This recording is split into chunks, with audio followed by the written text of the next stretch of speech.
Welcome everybody back to the channel. I hope you guys are enjoying Call of Duty Vanguard on launch. Let me know what you guys think about it in the comments below. Let me know how you're enjoying it. I'm personally loving it. I wanted to make this video to give you guys my settings. I will be going over all the PC settings. I will be going over controller settings, so if you are on console and are interested in that, then feel free to take whatever you want, listen to what I have to say about these specific settings, and help you, pretty much be the best player that you can be. For PC, I will be helping you with FPS, like with balancing FPS and graphical quality. I do think I have a pretty balanced settings, and I do average quite a few hundred FPS while in game and playing. I do want to make note that if you for some reason do not want to watch this video and just don't know that an import settings option is available in the account and network section, you can go and click on import settings, and you can import it from either Cold War or Warzone. As long as you're on PC, that will be there. So that is also worth noting if you do want to just import your settings from any of the older games. And obviously, if you are new here, be sure to leave a like, subscribe to the channel, and turn on notifications to be notified every time I upload, because I got some amazing Call of Duty Vanguard videos coming out within the next few days. I'm trying not to rush with putting these videos up. I'm trying to take my time and everything. But I do have a lot of good ideas and some good content coming out, so definitely make sure that you guys are here for that. So getting into it, I do play controller, so we're not going to be touching the keyboard and mouse section. I'm sorry if you play keyboard and mouse. That's not me. Onto the graphics quality. Normally, I would like to run full screen borderless, and you can if you tab out a lot like I do. But I've been trying to get used to full screen because it does give you quite a bit, of FPS if you do run full screen. Multi-monitor, that would probably fucking tank your FPS. I wouldn't recommend trying that unless you have like 3 fucking monitors and you want to play campaign like that. But moving on. Obviously 1920 by 1080p, whatever your monitor's resolution is. If it's a 1440p monitor, you can put it to 1440p. If it's a 4K, you can put it to 4K. Do whatever is your monitor. For refresh rate, keep that at literally the highest that you can go, -60. I still have yet to get a 144 hertz monitor. I'm going to eventually try and get one. But for right now, I have a 60 hertz monitor, so that will be at 60. Vsync for both gameplay and menus, you're going to want off. If you're for some reason having a really bad screen tearing and do not mind sitting at your monitor's refresh rate for an FPS, then you can turn this on. It'll fix the screen tearing. But if you have a 60 hertz monitor, it will lock you at 60 FPS. So that's if you want to do that.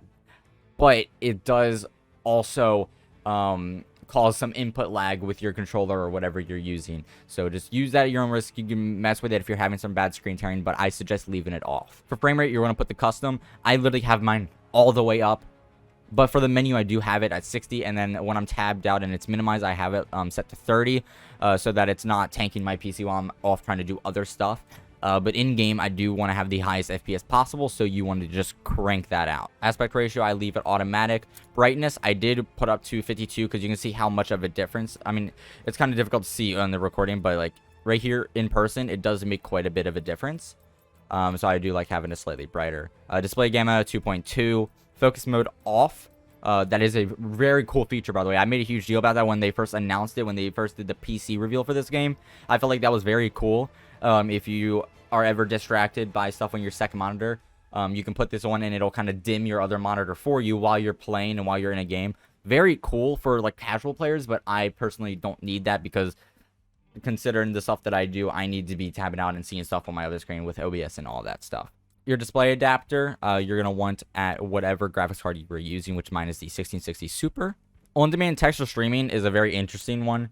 This can really help with graphical quality, but if you're having an issue, I think this fixed an issue with if you're having a lot of packet loss for like no reason, to where like as soon as you load into the game, you were just getting hit on and off with packet loss and lag. Turn this off, and this might end up helping you. It has helped me, and I've gotten less packet loss while playing.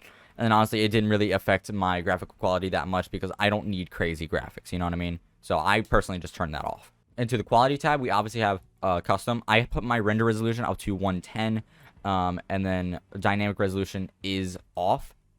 Texture resolution very low.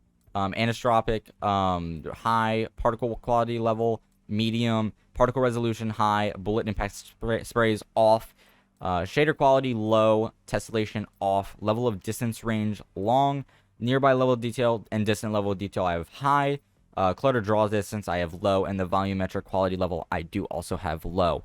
It is trying to balance just a decent graphical quality so that it's at least okay to look at, and it doesn't look too bad. But you're also squeezing out a lot of FPS because, especially with this texture resolution, you can see the VRAM usage. Putting that at high, it really cranks that up. So we want that very low. And honestly, in that like example picture, it does not look like that. It doesn't look that bad. Screen space shadows I have off. Shadow map resolution very low. Sun shadow cascades low. Sun shadows and spot shadows I have on. Spot cache size very low. Spot shadow quality low. Particle lighting low. Ambient occlusion off. And screen space reflection off. These are all just shadows and reflections which you don't actually need, and they also do kind of tank your FPS a lot, especially just the screen space shadows.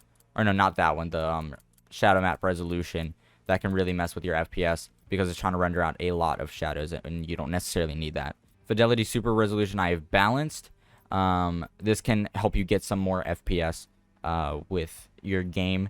I have it on balance because it says major frame rate gain, less impact on image quality than performance. So you can put this on performance if you want to. It'll pretty much just hurt the like the image quality a bit more to squeeze out the most FPS you can. I might actually, for right now, I'm gonna put it on performance to kind of play with it and mess with it and see how it is. But I personally like it so far on balance. So that is all on you. Anti-Aliasing, I like Filmic SMAA 2 or T2X. I would not suggest turning this off because anti-aliasing can really smooth out the edges of a lot of the different objects in the game so that they don't look so rough. You can try SMAA, but that's up to you. I like Filmic though because I like a good amount of anti-aliasing because I don't like the really rough and disgusting looking edges of objects in the world. And I have the anti-aliasing image quality on medium and the Filmic strength at 0 because I don't want film grain on my game while I'm playing. And I also have depth of field off because that can just, for me personally, that just hurts with stuff that I'm able to see while I'm playing.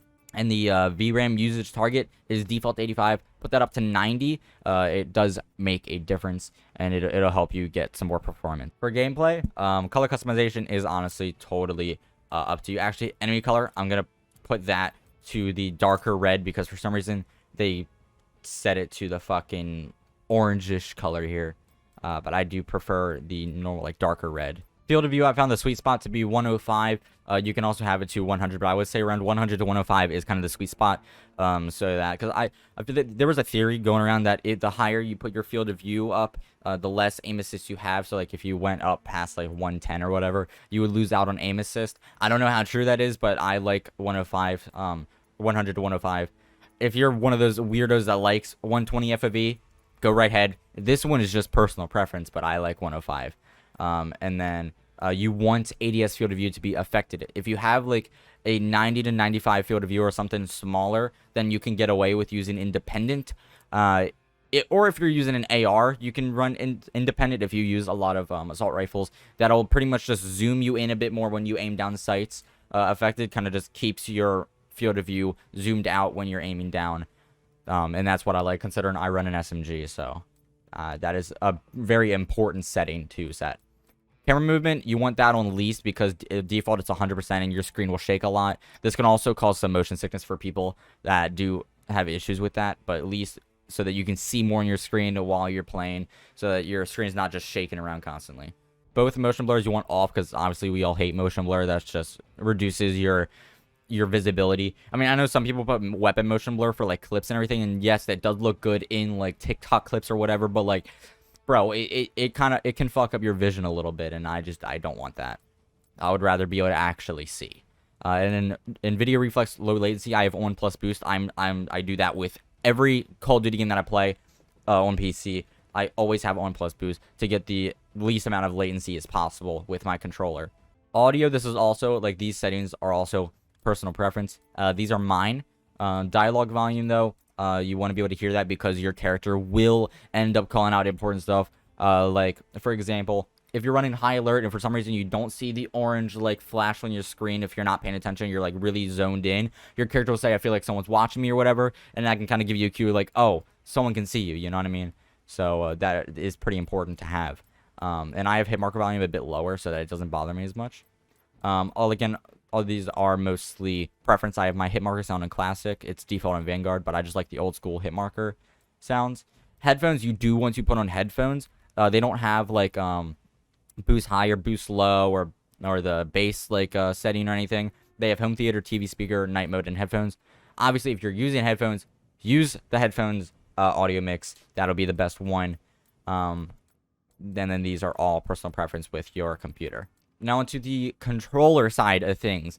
I run 6.6 1.0. If you have a bit of issues with aiming down sights and if that sensitivity is too high, you can go to the ADS sensitivity multiplier and lower that to like 0.90 or 0.80. The lowest I would go is 0.90 if I'm like fucking up my shots a little bit, but I usually just keep it on 1.0. I run tactical flipped, so essentially tactical will swap my melee attack with my crouch and prone button. So essentially I will crouch and prone with my right stick and I will melee with B. This is just how I've always played. I also play claw, so that also adds to it. I don't necessarily need to play tactical, considering I do play claw, and my fingers over here on B anyways, so I can drop shot or whatever and slide.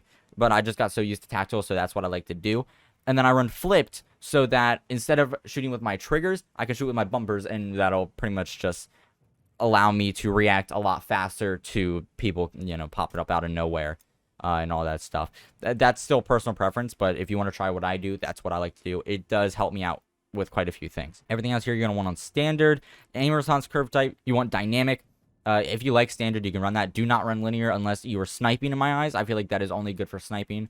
Dynamic does tend, a lot of people found out that it gives you a bit of extra aim assist, and this has been a thing since Modern Warfare came out, and since I've switched to it on Modern Warfare, I've always liked it, so I will always stick to dynamic. Control by vibration, you want off because that for me personally, that fucks up my aim. Honestly, that's just annoying. Weapon fire threshold off. ADS sensitivity transition timing instant 1.0. Leave everything the way it is. Input dead zone. This is personal preference as well. I put mine all to the lowest. I pretty much copied apathy settings. And I tried these out and I really liked them. There's a little bit of stick drift, but like I'm never like really staying still, so it's not that big of a deal. You want these as low as possible without stick drift, because you want this pretty much is the amount of pressure you have to put onto your sticks for them to actually register and do something in the game. And you want this as low as possible so that you can have that faster reaction time and that it doesn't like delay to react to your movements. I have 0, 0, 0, 6, and then 99, 99. And that is what I run, so you can kind of mess with that and see what you do like yourself. Onto the gameplay side, this is very important because aim assist. Talk about aim assist. But you have default, precision, focusing, and Black Ops. Precision and focusing, you just want to stay away from. They're not good. It's either default or Black Ops. Default is Vanguard's default aim assist, and then Black Ops is like the one in Cold War. So if for some reason you do like the Black Ops Cold War aim assist, you can switch to this, and it will kind of feel a bit more familiar. But if you like the default aim assist that is in this game, you can put on that. I personally leave it on default. I have messed with both Black Ops and this. Try one. If it doesn't work, switch to the other and kind of see what you like best. All this you want to keep normal. Blind fire you obviously want on. So automatic airborne mantle, ground mantle, and automatic ground mantle turn off. Apathy actually really brought this to my attention because most of these are his settings. He'll be linked in the description below, but not that he needs it. He's a big Call of Duty pro, but you know, he essentially found out a huge issue that we were having in this game that I've noticed in the beta, and I had no clue how to fix it. Essentially, when you were slide canceling, it would, instead of when you would press A to kind of like stand up and go back to sprinting, it would, instead of just standing you up, it would force you to go from sliding to jumping, which was so fucking annoying. It really messed up your movement, and it ruined everything. Essentially, turning off this fixes it. And it does. I tried it, and it's amazing. So just make sure these are off if you do slide cancel. If you're a casual player, then just... I don't even know why you're watching this video if you're casual. No offense. But, like, if you're casual, just play the game. I have automatic tack sprint on for obvious reasons. All these normal slide behavior you want on tap so that you can slide cancel faster. You don't want to be holding your stick or B to initiate a slide. You want to just be able to tap that while you're sprinting, and it'll do it a lot faster. And you can slide cancel a lot easier. And everything else is pretty much the same, tap to reload and all that good stuff. And that is all. That is all the settings. This was a way longer video than I thought it was going to be. But these are all the settings that I run. Most of them are pretty much apathy settings. Obviously, he'll be linked in the description because you got to give credit where credit's due. But I really like these. I improved quite a bit after my launch day of playing like shit and just struggling to go positive. I actually switched to these and started going off, and got some amazing gameplays that I will be putting on this channel. So if you do want to see those, definitely subscribe and turn on notifications to be notified when those go up. And thank you guys for watching. Let me know if these settings help you in the future or whatever, and let me know what you think about them. And I'll see you guys in the next one.